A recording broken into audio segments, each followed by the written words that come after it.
Radio Kédou, le journal avec Sotelma Malitaire.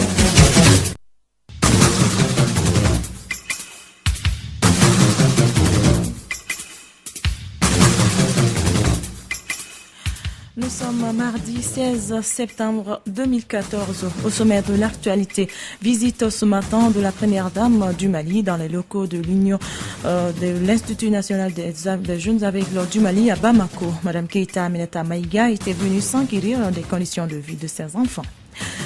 Générer une vision commune sur l'initiative de la Grande Muraille Verte était au centre d'un atelier ce lundi afin de développer des synergies eu égard au caractère multisectoriel de la Grande Muraille Verte. La campagne Un Mali sans Ebola a été lancée. La responsabilité de protéger était le thème choisi pour une journée d'information et de sensibilisation sur la fièvre Ebola à l'intention des chauffeurs de taxi mali-guinéens. Voilà pour les titres dans un instant de développement complet.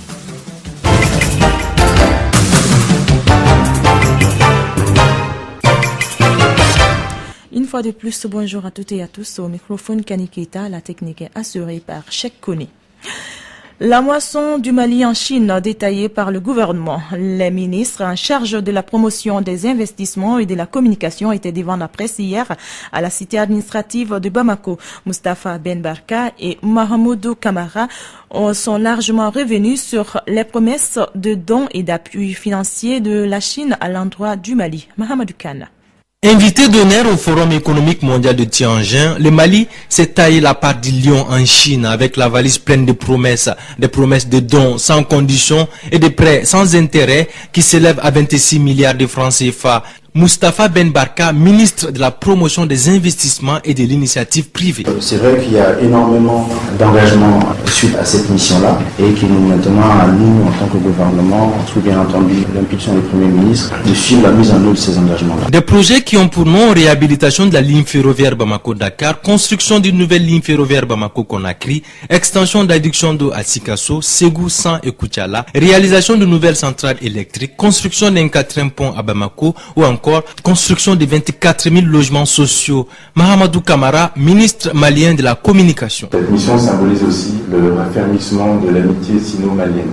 Nous l'avons dit lors de la précédente conférence de presse, notre pays est le seul en Afrique à avoir été invité.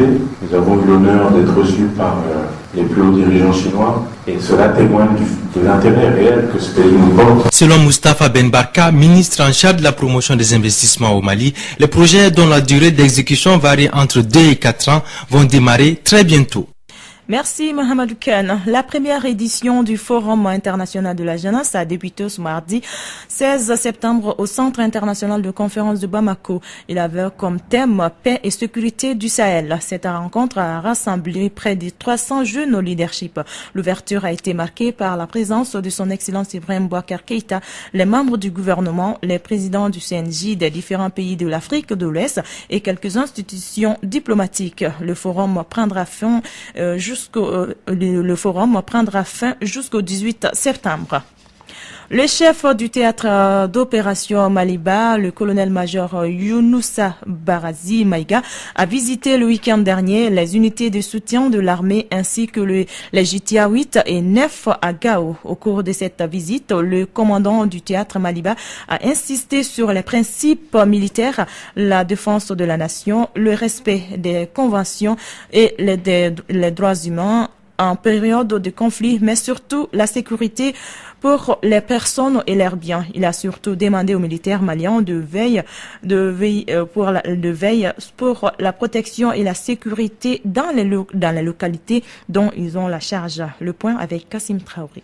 Cette visite a concerné les services spécialisés et les deux groupements tactiques interarmes. Il a demandé aux hommes de mettre la nation malienne au-dessus de tout et en la défendant partout et en toutes circonstances. Colonel-major Younoussa Barazi Maïga, commandant du théâtre d'opération Maliba. J'ai tenu à visiter les unités de soutien au niveau de Gao. Ensuite, finir par deux importantes structures opérationnelles qui sont le GTA 8 et le GTA 9. Le GTA 9 et le GTA 8, c'est constitue le QRF de notre système. Donc il faut bien reconnaître ce qu'ils sont en train de faire et puis les encourager à aller de l'avant. Les responsables des services spécialisés et les DGTA ont bien apprécié la démarche pédagogique du COMTIA. Ça a été une occasion pour eux d'apprendre beaucoup de choses. Recevoir la visite d'un chef, c'est une marque d'attention qui nous va droit au cœur. Ça nous rappelle ce pourquoi nous sommes là, le fondement de notre mission surtout. Et surtout, ça nous encourage à redoubler d'efforts. Actuellement, nous assistons à une phase de montée en puissance des forces armées de sécurité et le matériel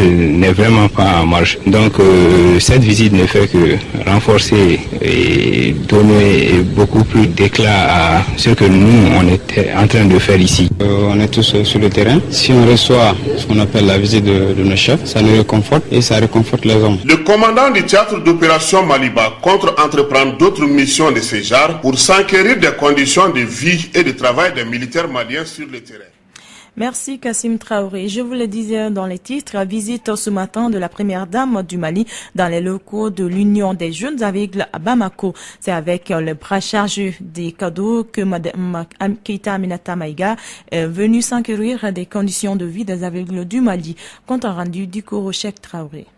Visite pleine de signification parce que signe de solidarité. C'est celle effectuée par la première dame du Mali à l'Institut malien des aveugles. Madame Keita Aminata Maïga vient de voler au secours des aveugles du Mali avec un don composé de 5 tonnes de riz, 5 tonnes de mil, 2 tonnes de sucre, des bidons d'huile, des matelas et des détergents. C'est une structure qui mérite toute notre attention. Je crois que l'UMAV mérite réellement qu'on se batte. Ceux qui sont là se battent, c'est vrai, mais ils doivent encore plus se battre. Ce geste est d'une importance inestimable aux yeux des bénéficiaires. Moumini Diara, président de l'Union malienne des aveugles. Ce don va nous permettre de pouvoir prendre en charge l'entretien des enfants pendant une bonne partie de la nouvelle année scolaire. Hormis leur satisfaction, les non-voyants du Mali ont tenu à souligner les difficultés auxquelles ils font face. D'abord, nous avons un certain nombre de jeunes diplômés sans emploi. Ils ont fait un parcours de combattants pour obtenir des diplômes. Je crois qu'au bout de cet effort, on doit les récompenser par un emploi. Le deuxième problème, c'est le problème de l'électricité et d'eau. Le troisième problème, c'est le problème du transport des enfants. Nous avons un car qui est déjà amorti, qui est vieux de 11 ans. Et enfin, le dernier problème, c'est d'avoir un fourrage. À ces revendications, Keita Aminata entend faire tout son possible pour qu'il y ait un changement. La cérémonie a été marquée par une visite guidée des locaux de l'Union des jeunes aveugles et la signature du livre d'or de la dite structure par la première dame.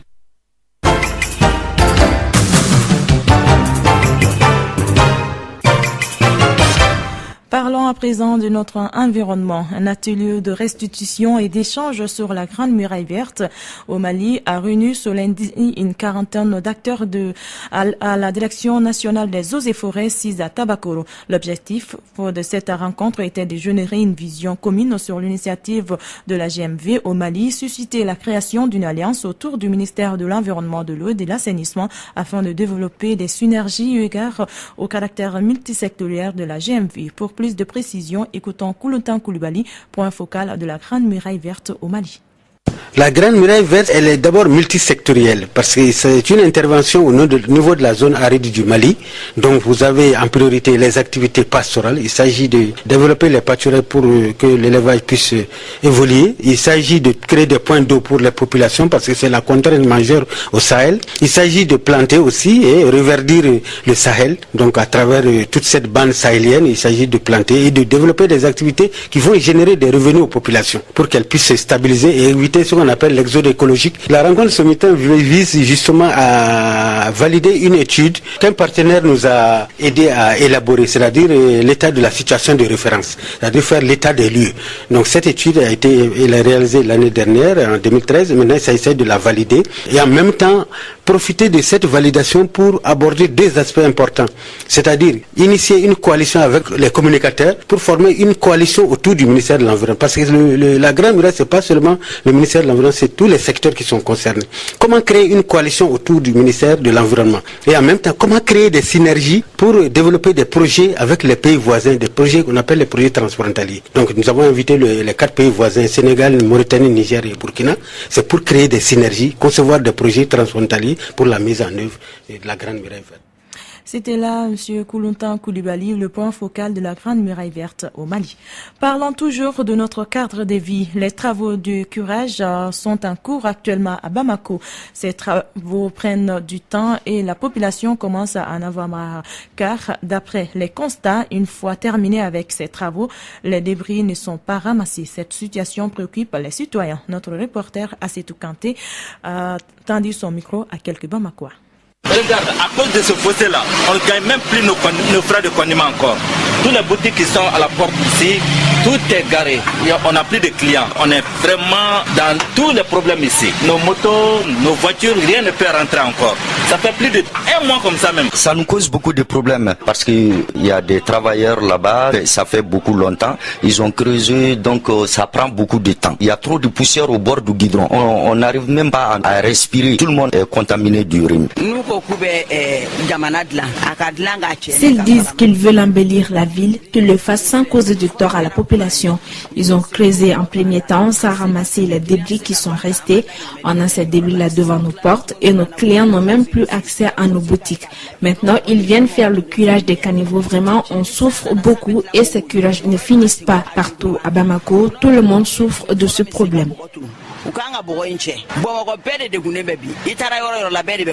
Normalement, ça doit faire une bonne chose si les travaux se passent bien et à temps. Mais ce que nous souhaitons, c'est que dans l'avenir, qu'on ne laisse plus des trucs comme ça se passer. Ça nous a beaucoup dérangé. D'abord, l'état du goudron s'est dégradé. Il y a trop de poussière. Tu as vu? Avant, il n'y avait pas ces vitres-là. Mais j'ai été obligé de mettre ces vitres-là. Ils n'ont même pas pu mettre tout ce qu'ils ont creusé dedans. Ils ont laissé le reste. Les graviers que tu vois là, derrière le fossé, ils ont tout laissé. Le reste des graviers est en train de détériorer l'état de la route.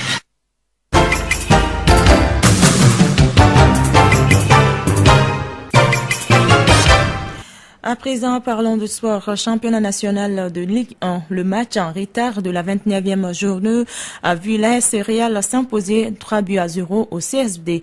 But de Souleymane Diarra à la 21e minute de Makan Samabali à la 80e minute et de Mokhtar Mohamed Sissé dans les arrêts de jeu. Suivons la réaction des deux entraîneurs au micro de Ousmane Traoré. Vraiment, aujourd'hui, rien n'a marché. Aujourd'hui, vraiment. Qui connaît le CS Douloulon là, vraiment, on ne joue pas comme ça. Mais le réalité est meilleur. Alors, tu as des regrets? Oui, j'ai des regrets parce que je voulais terminer la saison en 3e position. Bon, c'est le foot. Contre Djoliba, on va essayer de tout faire pour garder la 4e place.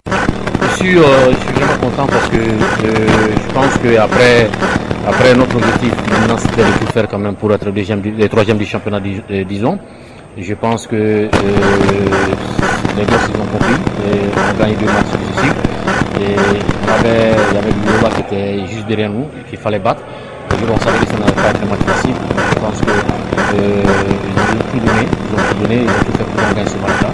Et moi je suis vraiment satisfait par rapport aux résultats. Techniquement je pense qu'on a fait une bonne première mi-temps. On a marqué un premier but, après on a eu 2-3 balles où on pouvait instaurer. Et en deuxième mi-temps, je pense que la fatigue, vous savez, nous sommes en fin de saison, c'est pas facile. Et Lola a pris les choses en main, parce que je pense qu'ils ont fait 20 minutes pratiquement ceux qui avaient le ballon. Et après, on a profité des situations de contre, et puis on a marqué 2 buts. Je suis vraiment satisfait par rapport à tout ce qu'ils ont fait. Et voilà, c'est sur cette page sportive que se referme cette édition de Clé de Info qui vous a été présentée par Kani Keita. La mise en onde était assurée par Cheikh Kouné. Merci pour votre aimable attention. Mais c'est pas tout. Vous aurez tout à l'heure votre émission Allo Clédo avec Yelimadi Konaté.